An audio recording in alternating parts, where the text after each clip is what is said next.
Hello, hello, how are you? I'm so happy to see you. Thank you for coming. I am here with Libra's Tarotscope for the month of June. You can apply this to your sun, moon, rising, or any other Libra placement that you are paying close attention to. Before we get into your reading for the month, make sure you've subscribed to my channel. Turn your notifications on so you get these Tarotscopes every month and videos almost weekly of tarot content, witchcraft, spellcraft, spirituality, meditation, and anything else you and I feel like talking about.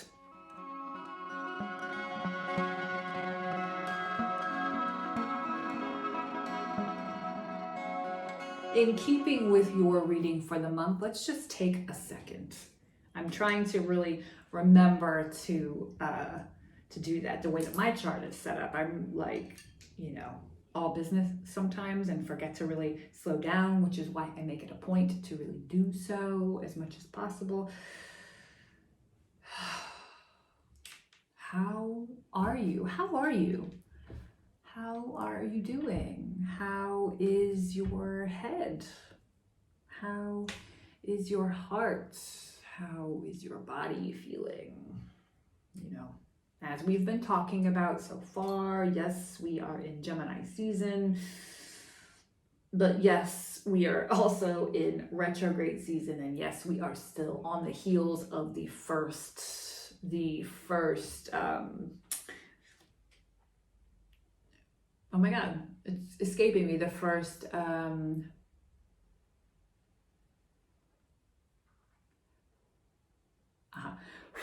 we are on the heels of the first eclipse of the year. This may have some of us feeling or reeling in its wake, I should say.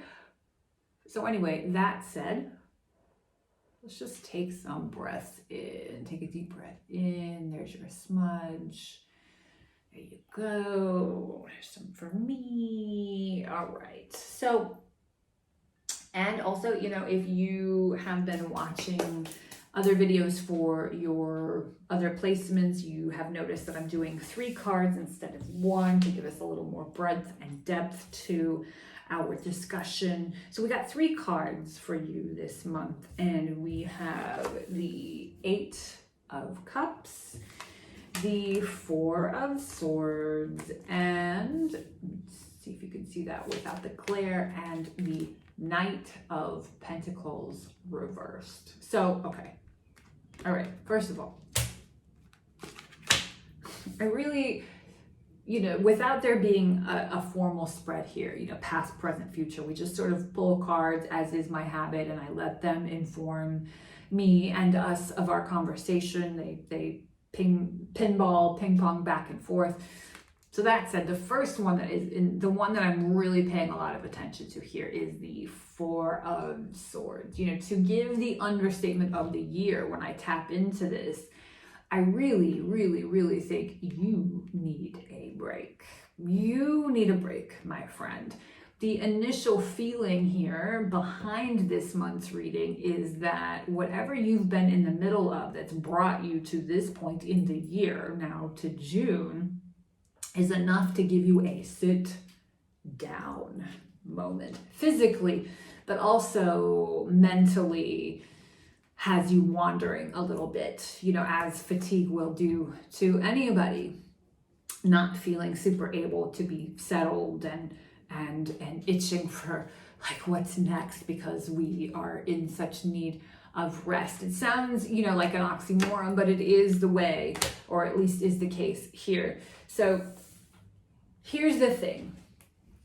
We can see that this is present in both ways, right? I can see that the 4 of Swords is very much present and really closely joined with the Knight of Pentacles. And so your advisement in your reading, so you look over here at you, your advisement for your reading for this month is to try to really see if you can reconfigure your schedule, your route, your routine, a little or a lot.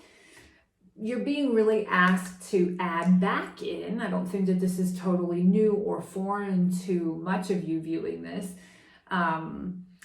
try to add back into your routine elements of brain stretching, body stretching, spirit stretching. This looks like a stillness practice. This looks like something that requires positive and healthy forms of discipline for you.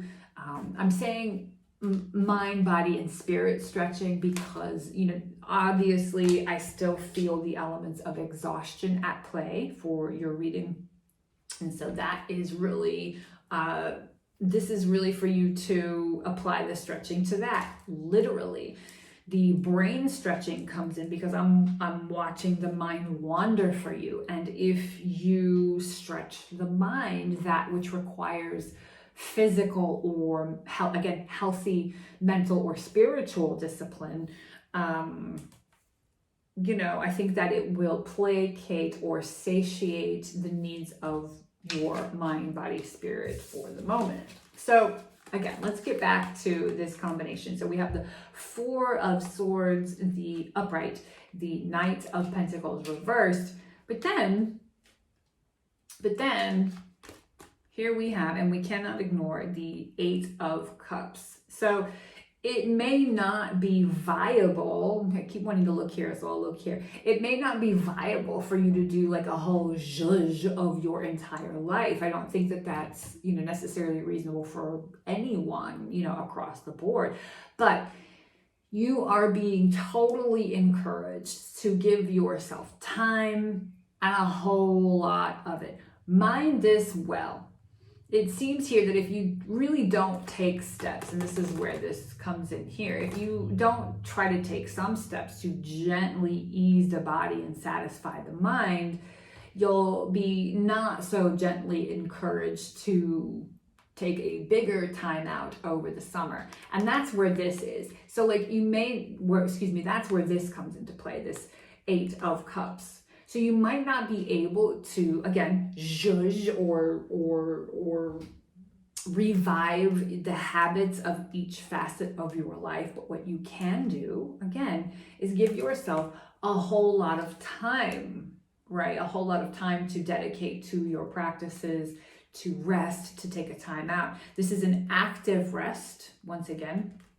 And in that time, that slowness, this is where your Eight of Cups, again, comes in to say, this is a twofold message, this Eight of Cups. It at once is talking about, again, the word zhuzh comes back into mind. If you're not able to change everything, then do make steps, do take the time to make departures away from what is boring and meaningless and really mentally and physically exsanguinates you. This looks like overexertion. You want to walk away from that, right?